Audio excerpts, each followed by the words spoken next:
À qui est la Guadeloupe? Aux Américains? Aux Russes? Aux Français? Je vais vous dire à qui est la Guadeloupe. Elle est aux Guadeloupéens.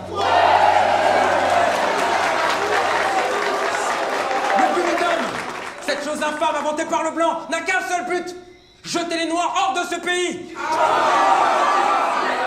Surtout ceux qui pensent, ceux qui militent, ceux qui réclament l'égalité sociale. Ne peut pas continuer comme ça. La question postcoloniale ou coloniale, elle pose plusieurs problèmes. Aborder des sujets qui sont souvent méconnus du public, qui peuvent passer pour être des sujets historiques. Font appel à des castings de la diversité, à qui on donne très peu leur chance, donc qui sont peu connus du public, donc qui ne vont pas non plus constituer des têtes d'affiche. Et au bout d'un moment, cet ensemble de choses-là fait que le projet devient plus compliqué à monter. Nos interlocuteurs ont tendance à nous ramener sans cesse vers plus de romanesque, tandis que moi, l'auteur, et les producteurs, on essaie d'aller toujours vers plus de politique. Maintenant, il y a une chose qui est certaine, c'est que les deux ne sont pas incompatibles.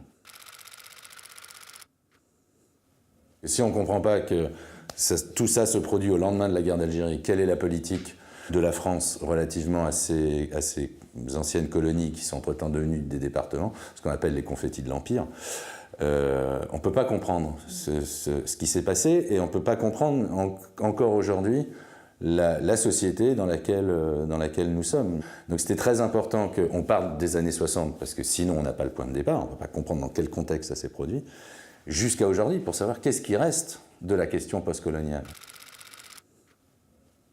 Mais j'avais envie d'écrire une grande histoire d'amour. Et cette histoire d'amour, elle était extrêmement précise dans ma tête. C'était une inspiration directe de L'amour au temps du choléra de Garcia Marquez.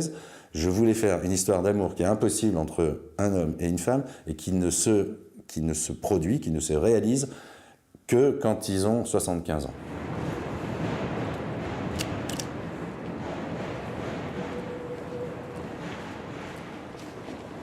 Si je viens, c'est vraiment pour te faire plaisir. Oh, ça va te changer les idées, tu vas voir. Tout ce que je vais voir, c'est Patrick et toi en train de vous embrasser, oui.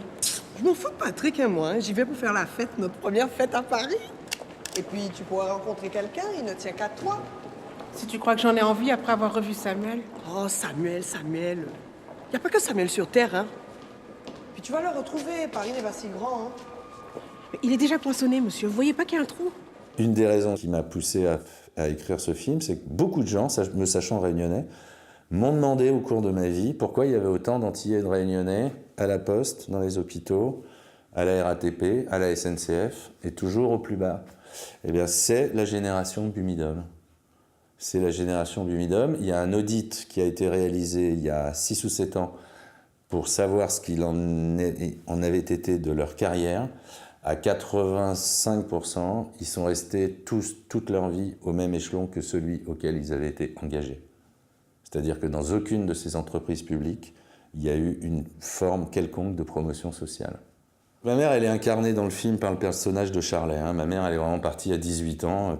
Je sais pas, ça fait plus de 60 ans qu'elle est à Paris, qu'elle vit à Paris. Et ça fait 60 ans qu'elle dit « j'ai froid ». Donc c'est ça, la schizophrénie.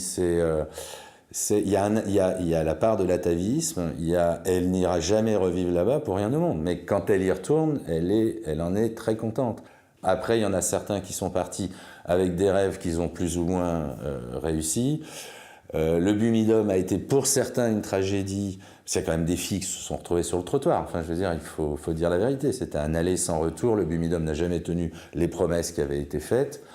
Mais finalement, cette génération-là, qui en a pris plutôt plein la figure, c'est plutôt nous, les enfants de la deuxième génération, qui assumons beaucoup plus ce bagage, en fait, ce passé.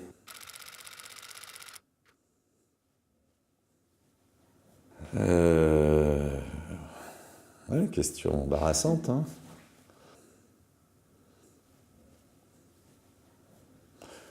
C'est un film écrit par un homme.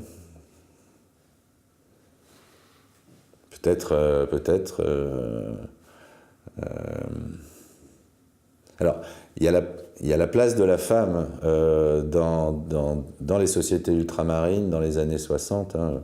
Ma grand-mère disait à ma mère, marie-toi d'abord, l'amour viendra après.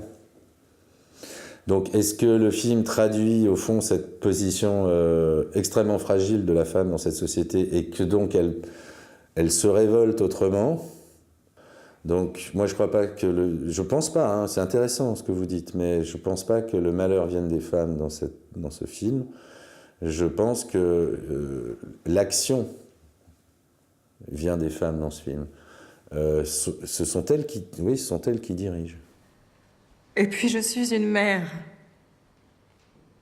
Et quand je te vois emporter sur le cheval de ton cœur fougueux, le mien à moi trébuche. Et je me dis pourvu qu'un jour, on ne mesure pas au malheur des enfants la démesure du père. Nos enfants, Christophe. Songe à nos enfants. Mon Dieu. Quand on travaille avec les mêmes producteurs depuis des années, on travaille quand même dans des conditions de confiance. J'estime d'abord que c'est des très bons producteurs au sens où ils produisent très bien. D'autre part, j'ai déjà fait un film avec Christian Faure, Paradis amer, qui a été un succès à tout point de vue, qui est un film que j'aime beaucoup. Entre-temps, il a fait un autre film qui s'appelle La Loi, à propos de Simone Veil, qui est un film que j'ai vraiment adoré. Donc, je pense que pour tout le monde, c'était évident que si c'était Christian Faure qui était aux manettes, ça m'allait très bien. Je trouve beaucoup plus dommage que le scénariste ne soit pas beaucoup plus impliqué dans le casting. Parce qu'on vit 3 ans, 4 ans, on vit une très longue période avec son histoire, avec ses personnages. Parfois, on a des comédiens en tête. Et le scénariste, alors je ne parle pas spécialement pour moi, moi j'ai l'impression que je ne suis jamais consulté là-dessus. On me dit souvent, on a un tel, en général je dis, c'est super. J'avoue que je commençais à être épuisé, et j'ai, en particulier pour le deuxième épisode, le premier c'était terminé, c'était bouclé. Le deuxième, il y avait encore énormément de demandes de modifications. Et j'étais au bout du rouleau, quoi. Et au bout d'un moment, voilà. Donc, Christian sait aussi écrire.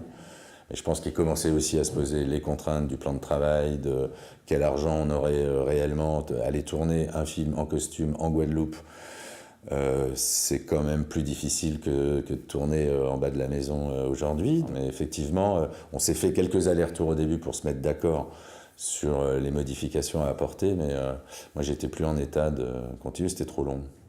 Mais de toute façon, vous le savez, c'est surtout pas à vous que je vais l'apprendre, c'est quand même vraiment une œuvre collective. Finalement, on est maître de ce qu'on fait jusqu'au moment où on l'est plus. Bon. Donc, la chose se construit.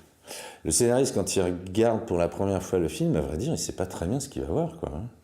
Tout ce que je voulais dire est là. Je l'aurais pas dit forcément de A jusqu'à Z, exactement comme ça. J'aurais peut-être plus appuyé à tel ou tel endroit.